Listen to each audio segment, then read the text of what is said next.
Africa का राष्ट्रपति बंदूक चेक कर रहा था, तभी उसका साथी पास खड़ी लड़की को छेड़ने लगा और राष्ट्रपति ने उसे वही गोली मार दी। उसे मौत का कोई डर नहीं था, उसकी आंखों में सिर्फ पैसों की भूख थी। राष्ट्रपति उसकी इस हिम्मत से खुश हुआ और उधर सिपाही की लाश ठंडी भी नहीं हुई थी कि दोनों के बीच करोड़ों का सौदा पक्का हो गया। पर अफ्रीका में कैश की कमी थी, राष्ट्रपति ने नकद पैसे देने से मना कर दिया। यूरी अभी सोच ही रहा था कि डील कैसे करे, तभी राष्ट्रपति ने उसे एक ऐसा ऑफर दिया जिसे वो ठुकरा नहीं सकता था। ये थे बेशकीमती हीरे जिनका मुनाफा उसकी पिछली हर डील से ज्यादा था। यूरी के चेहरे की खुशी छिपाई नहीं छिप रही थी, पर वो ये नहीं जानता था कि ये हथियार अंत में उन छोटे बच्चों के हाथ में जाएंगे जो अभी ठीक से बड़े भी नहीं हुए हैं। लेकिन उसे बच्चों पर कोई दया नहीं आई, उसे तो बस पैसों की खुशबू आ रही थी, क्योंकि जहां भी जंग होती है यूरी वहां पहुंचकर मोटा पैसा कमाता है। यूरी ऑर्लोव को लोग हथियारों का मैकडोनाल्ड कहते हैं। उसका धंधा बिल्कुल फास्ट फूड जैसा है, जो बिना किसी भेदभाव के हर देश और हर इलाके में सप्लाई करता है। उसकी नजर में हर बंदूक की आवाज एक जैसी होती है, और ये कहना बिल्कुल गलत नहीं होगा कि उसके बिना कई देश तो एक ढंग की लड़ाई भी नहीं लड़ सकते। पर कोई सोच भी नहीं सकता कि यूरी कुछ साल पहले सिर्फ एक बेरोजगार आवारा था। आखिर वो कैसे बना दुनिया का सबसे बड़ा हथियार तस्कर। यूक्रेनी था जो अमेरिका में बस गया था। उसकी जिंदगी बेकार चल रही थी जब तक कि उसने एक दिन अपनी आंखों के सामने गैंगवार नहीं देखी। इस घटना ने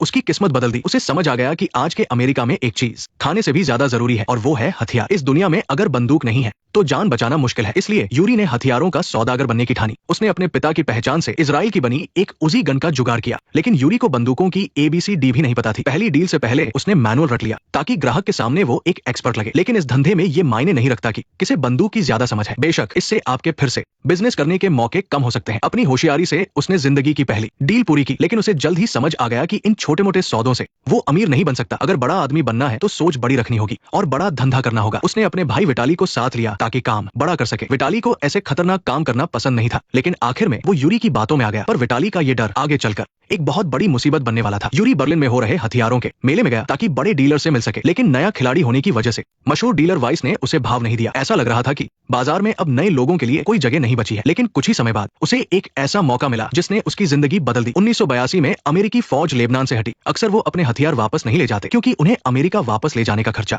हथियारों की कीमत से कहीं ज्यादा होता है। यूरी ने इन हथियारों को बेचने का ठेका ले लिया। ये एक ऐसा सौदा था जिसमें घाटे का कोई चांस नहीं था। इन्हें बेचकर मुनाफा कई गुना, यहाँ तक कि 10 गुना भी हो सकता था। पर ये लॉटरी ऐसे ही नहीं लगी थी। अमेरिकी अफसरों को मोटी रिश्वत खिलानी पड़ी थी। बस दिक्कत ये थी कि रिश्वत देने के बाद हाथ में बहुत कम मुनाफा बचा। इसलिए अपना पैसा जल्दी वसूलने के लिए यूरी ने सारे नियम तोड़ दिए। वो बिना किसी झिझक के जंग लड़ रहे दोनों पक्षों को हथियार बेचने लगा। इस वजह से यूरी का बिजनेस तेजी से बढ़ा। एक समय ऐसा आया कि दुनिया के टॉप 10 युद्धों में से 8 में उसी के हथियार इस्तेमाल हो रहे थे। लेकिन ऊंचा पेड़ ही आंधी में गिरता है। हमेशा सावधान रहने वाले यूरी की खबर लीक हो गई। यूरी को पता चला कि इंटरपोल पुलिस तेजी से उनकी तरफ आ रही है। इतने बड़े जहाज को लेकर भागना नामुमकिन था, इसलिए उसने फौरन अपने आदमियों से जहाज का नाम मिटाने को कहा और एक उसी साइज के साफ सुथरे जहाज का नाम ढूंढकर अपने जहाज पर पेंट करवा दिया। साथ ही उस देश का झंडा भी लगा दिया। जब तक इंटरपोल वहां पहुंची, ये जहाज एक डच मालवाहक जहाज बन चुका था। पुलिस ऑफिसर जैक जहाज की तलाशी लेने पर अड़ गया। ऐसी मुसीबत से निपटने के लिए यूरी का सबसे पुराना तरीका था सड़े हुए आलू। वो कंटेनर के ऊपर सड़े हुए आलू रख देता था, जिसकी गंदी बदबू से कोई भी पुलिस वाला अंदर तलाशी लेने की हिम्मत नहीं करता था। लेकिन अगर वो थोड़ी भी गहराई में देखते तो उन्हें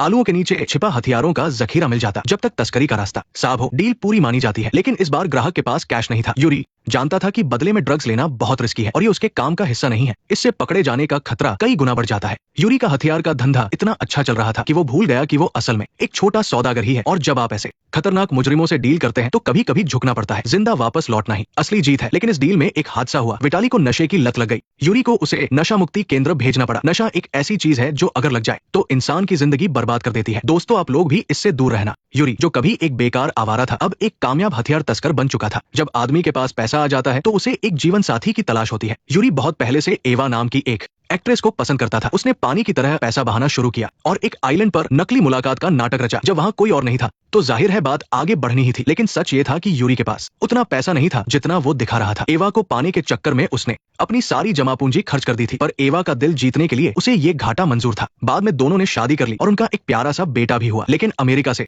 लाए हथियारों में अब ज्यादा मुनाफा नहीं बचा था। एवा के महंगे शौक पूरे करने के लिए यूरी क्रेडिट कार्ड पर कर्जा लेकर घर चला रहा था। वो पूरी तरह बर्बाद होने की कगार पर था। लेकिन तभी 1991 में दुनिया में एक बहुत बड़ी घटना हुई। सोवियत संघ टूट गया और शीत युद्ध खत्म हो गया। यूरी को इसमें एक बहुत बड़ा मौका दिखा। सोवियत संघ ने यूक्रेन में लाखों सैनिक और अनगिनत टैंक जहाज तैनात कर रखे थे। उसने अपने मामा दिमित्री से संपर्क किया जो वहां का जनरल था। रिश्तेदारी और डॉलर की चमक ने काम कर दिया। यूरी को इस खजाने का अकेला वारिस बना दिया गया। बेशक कई और तस्करों की भी नजर इस हथियारों के भंडार पर थी। इसमें वो वाइस भी शामिल था जिसने बर्लिन मेले में यूरी की बेइज्जती की थी। उसने कहा अगर हम मिल जाए तो बहुत फायदा होगा। लेकिन अब यूरी दुनिया के सबसे बड़े हथियार गोदाम का मालिक था। वाइस उसके सामने अब कुछ भी नहीं था। यूरी ने उसे मना कर दिया, जो आगे चलकर उसकी एक बड़ी गलती साबित हुई। यूरी को वाइस की धमकी से डर नहीं लगा क्योंकि वो पुलिस के पास तो जा नहीं सकता था, लेकिन अगले ही दिन जैक सरकारी आर्डर लेकर वहां धमका। उसने एक लड़ाकू हेलीकॉप्टर पर सवाल उठाया। यूरी ने कहा कि अगर हेलीकॉप्टर से मिसाइल हटा दी जाए तो तकनीकी रूप से ये हमला करने वाला नहीं बल्कि जान बचाने वाला रेस्क्यू हेलीकॉप्टर बन जाता है। जैक जानता था कि यूरी एक गुनहगार है, लेकिन सबूत न होने की वजह से वो कुछ नहीं कर पाया। लेकिन अब दोनों के बीच